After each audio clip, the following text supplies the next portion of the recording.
तो भाई class 10th के मैथ्स का पेपर आने वाला है बोर्ड का। ठीक है, और काफ़ी बच्चों का मैसेज आ रहा है कि मैथ्स में पढ़ने में दिक्कत हो रही है। ठीक है, तो भाई मैथ्स का क्या ही कहा जाए। ठीक है, मैथ्स में अगर बात किया जाए कि मैथ्स को कैसे पढ़ा जाए। ठीक है, तो पुराने सिद्धांत से चलते हैं। ठीक है, तो मैथ्स को कैसे पढ़ा जाए कि भाई मैथ्स को पढ़ने के लिए आपको सबसे पहली चीज़ क्या है कि प्रैक्टिस। कोई भी बोलेगा सबसे ज़्यादा कि प्रैक्टिस, जितना आप प्रैक्टिस करते हैं उतना अच्छा आपका मैथ्स हो जाएगा। ठीक है ना। अब सवाल ये उठता है कि आपके पास समय है बहुत कम। ठीक है, खासकर ये मैं उन बच्चों के लिए वीडियो बना रहा हूँ जो बच्चे मैथ्स अभी तक समझ में नहीं आया, पढ़े नहीं। तो भाई और क्या तरीका है मैथ्स पढ़ने का। अभी क्या है, अभी पहले से अभी अगर थोड़ा सा अगर आप इस जनरेशन में आते हैं तो अब जनरेशन में क्या है, तमाम चीज़ें हैं, इधर उधर ऊपर नीचे आगे पीछे। ठीक है, इन द सेंस कि स्कूल में हैं टीचर्स हैं, कोचिंग में टीचर्स हैं, यूट्यूब पे टीचर्स हैं, घर में टीचर्स हैं। ठीक है, तो अब नॉर्मली मैथ्स कोई भी बता सकता है 10th तक का मेरे हिसाब से। ठीक है, क्योंकि 10th तक का मैथ्स लगभग सभी पढ़े लिखे आदमी 10th तक का मैथ्स पढ़े होंगे। तो अब सवाल ये होता है कि भाई अगर आपको स्टूडेंट्स के लिए ये ठीक है कि अगर आपको एकदम नहीं आ रहा है मैथ्स अभी तक, तो भाई मैं कुछ टिप्स बताने जा रहा हूँ, इसको आप फॉलो कीजिए। ठीक है, और अपने मैथ्स का नंबर इम्प्रूव कीजिए। ठीक है ना, सबसे पहली बात कि डर ख़त्म कर दीजिए। ठीक है, कि क्या होगा मैथ्स में। ठीक है ना, कन्फ्यूज़न हटा दीजिए। दूसरी चीज़ बेसिक। अब जैसे मान लेते हैं मैथ्स में 10 चैप्टर हैं या 9 चैप्टर हैं, 12 चैप्टर हैं, जो भी हैं, तो अभी फ़िलहाल 5 तक यानी 2 दिन है आपका। जिस टॉपिक में आपको समस्याएं हैं, ठीक है ना, उस टॉपिक का एक शॉर्ट नोट्स बनाइए। शॉर्ट जैसे मान लेते हैं मैं मेंसुरेशन के फार्मूलाज भूल रहे हैं या फिर टिग्नोमेट्री के फार्मूला भूल रहे हैं, मुझे तकलीफ़ हो रही है, मुझे याद नहीं हो रहा है कि भाई कैसे मैं उसको याद करूँ। तो भाई ये तकलीफ़ है तो फिर बात कर सकते हैं, अदरवाइज़ आप याद कर सकते हैं तो आप याद कर लीजिए। अगर उसमें दिक्कत है तो फिर आप मुझे कांटेक्ट में रहिए मत। ठीक है, जैसे कि कई बच्चे हैं। ठीक है, तो भाई अगर आपको मैथ्स में समस्या आ रही है, ठीक, तो मान लीजिए आपने सर टिग्नोमेट्री में आ रही है तो अपने टिग्नोमेट्री से फार्मूले लिख लिए या मेंसुरेशन के फार्मूले लिख लिए।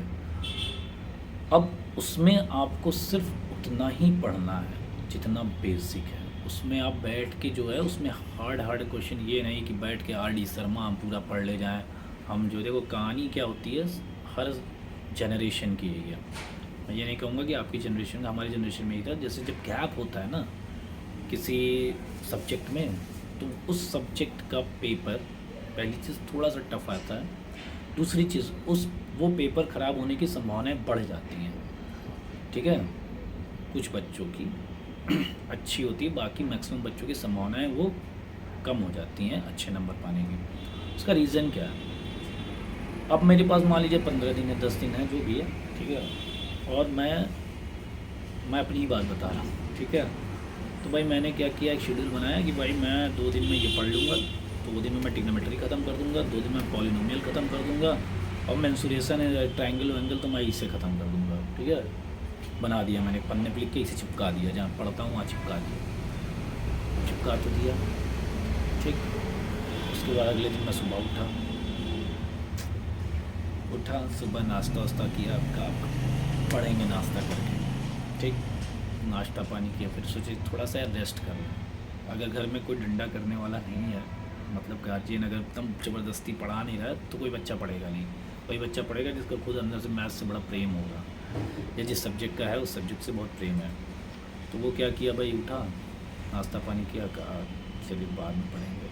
उसके बाद फिर दिन, आजकल मौसम भी दिन हुआ, खाना खाया, सोचा 2 घंटा सो लें, रात को पढ़ेंगे। फिर शाम को उठा, पापा आ गए, मम्मी आ गई, थोड़ा दूर 1 आध घंटा ज़बरदस्ती लेके बैठा, फिर सोचा थोड़ा टीवी देख लें, थोड़ा खेल लें। तो ऐसे टाइम पास करते करते जो है बचा 2 दिन। ठीक है, और ख़त्म क्या हुआ, सिर्फ जो है पॉलिनोमियल 1 चैप्टर। ठीक, 2 दिन बचा। अब वो 2 दिन में पूरा पूरा मतलब 8 दिन की पूरी प्रिपरेशन करने की कोशिश करेगा और उसी में हो जाती है दिक्कत। ठीक, तो भाई इस दिक्कत से आपको दूर रहना है। ठीक है, आपको बेसिक अपना क्लियर रखना है। जो भी टॉपिक पे प्रॉब्लम हो, जिस भी चैप्टर में, उसमें आप सिर्फ बेसिक क्वेश्चंस ही पढ़िए। मेरा पर्सनल राय है, आपको सजेशन कह लो। ठीक है, अगर आप उसमें ठीक है बहुत ज़्यादा पढ़ने की कोशिश किए तो यकीन मानिए आपका पेपर ख़राब हो जाएगा। ठीक है ना। अगर आपको ट्रिग्नोमेट्री एकदम नहीं आती है, ठीक है, तो उसके बेसिक कॉन्सेप्ट्स देख लीजिए कि आपके 1-2 नंबर, क्योंकि टफ आएगा तो वैसे भी आप नहीं कर पाएंगे, क्योंकि आपको वो पढ़े ही नहीं है। अब आप अभी सोचिए कि हम उसको पूरा पढ़ लिख के जो है उसको एकदम रॉकेट बन जाए, तो ये पॉसिबल नहीं है। ठीक है ना। ठीक, तो अच्छा बेसिक करते रहिए उसके। ठीक, और जैसे मान लेते हैं आपका मेंसुरेशन एकदम तैयार है, तो मेंसुरेशन के अच्छे जितने क्वेश्चंस आप कर सकते हैं, ठीक है, उसको कर लीजिए। और जो वीक हैं, ठीक है, जो टॉपिक वीक हैं उस पर फोकस कीजिए। आपका बेसिक उसमें क्लियर है। बेसिक इन द सेंस कि जो बेसिक क्वेश्चंस आए 1 नंबर के आ जाएं, या फिर आपके असर्शन रीज़न आ जाएं, या फिर वेरी शॉर्ट आंसर आ जाएं, ऑब्जेक्टिव आ जाएं, तो ये सारे क्वेश्चंस गलत नहीं होने चाहिए। ठीक है ना। कि बेसिक पे आया कि भाई आपको सिंपल फार्मूला से मान लो पॉलिनोमियल में आगे आइडेंटिटी यूज़ करनी है, या फिर आपको स्प्लिटिंग मेथड से करना है। ठीक है, तो एक देखो, एक होता है एवरेज क्वेश्चंस। ठीक है, तो एवरेज तक के क्वेश्चंस आपके गलत नहीं होने चाहिए। उतनी तैयारी आप इस 10 दिन में कर सकते हैं। ठीक है, तो एवरेज क्वेश्चंस का मतलब ये हो गया कि आप लगभग 40% के आसपास पेपर कवर कर लेंगे। ठीक है ना। तो ये जो बीच की ये उसके लिए जो एकदम नहीं पड़ा, वो भी 40% मार्क्स तो आराम से गेन कर सकता है, एकदम आराम से। पासिंग तो मैथ्स में कोई दिक्कत ही नहीं है भाई, गारंटी मैं कह रहा हूँ। अब सिर्फ मेरा वीडियो देख लीजिए बेसिक का, आप उतने में ही पासिंग ना आ जाएगा। ठीक है, तो जिसको लगता है मैं फेल हो सकता हूँ, ठीक है, जैसे 9th में प्री बोर्ड में, ठीक है, अच्छा रिजल्ट नहीं दे पाए हैं और उसका आपके ऊपर प्रेशर भी है। ठीक है, कि हमको जो है किसी तरह से मैथ्स, ये प्रेशर पहले हटा दीजिए, डर। ठीक है, एकदम चुपचाप उठाइए।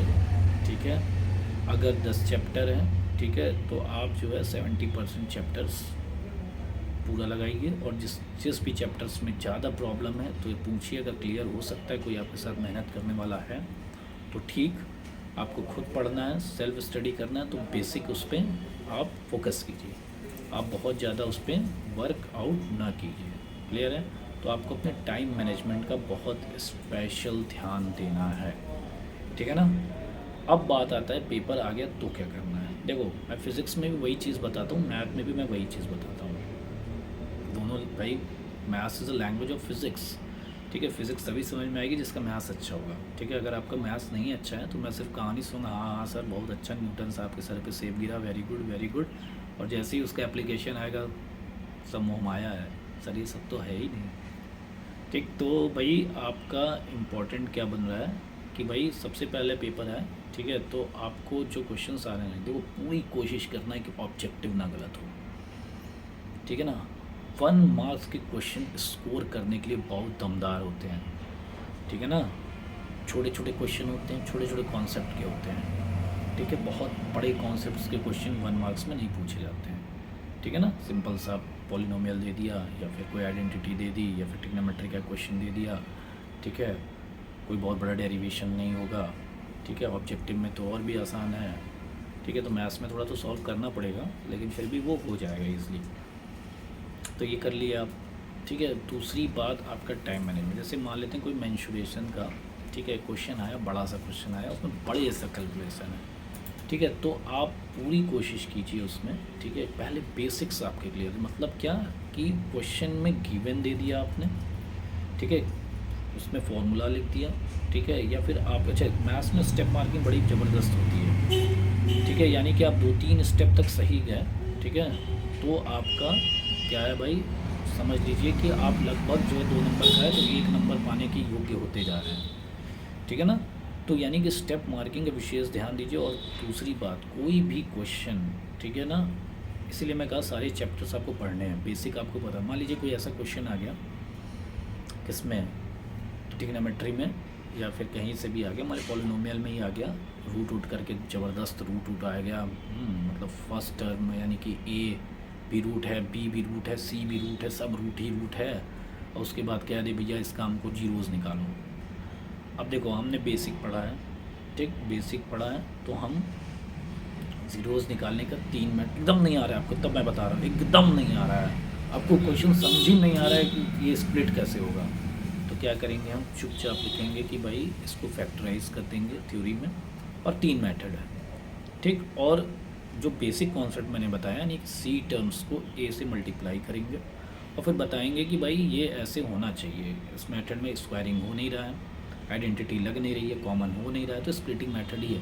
तो अगर इतने तक भी अगर आप लिख दिए, उसके बाद भले ही स्प्लिट अगर के फैक्टर ना आया, तो मान लीजिए वो 3 नंबर का क्वेश्चन है, तो मैं गारंटी के साथ कह सकता हूँ कि आपको 1 नंबर उसमें मिलेगा। क्यों? क्योंकि आपने एफर्ट किया है उस क्वेश्चन पे, ठीक है ना। ये मैथ का ये कहानी निकाल दीजिए, गलत तो गलत, ठीक है। स्टेप मार्किंग करना मजबूरी है, ठीक है, स्टेप मार्किंग होगी, तो भाई ये हो गया। और दूसरी बात मान लेते हैं कैलकुलेशन, मैंसुरेशन को ऐसा करें बहुत ज़बरदस्त कैलकुलेशन, और आपका टाइम लग रहा है, ठीक है, टाइम बहुत ज़्यादा किल हो रहा है उसमें, तो कीजिए वहीं, परेशान मत होइए, वहीं रुक जाइए, वहीं रुक के आप जो है नई कहानी स्टार्ट कीजिए, यानी नया क्वेश्चन स्टार्ट कीजिए जो आपको आ रहा है।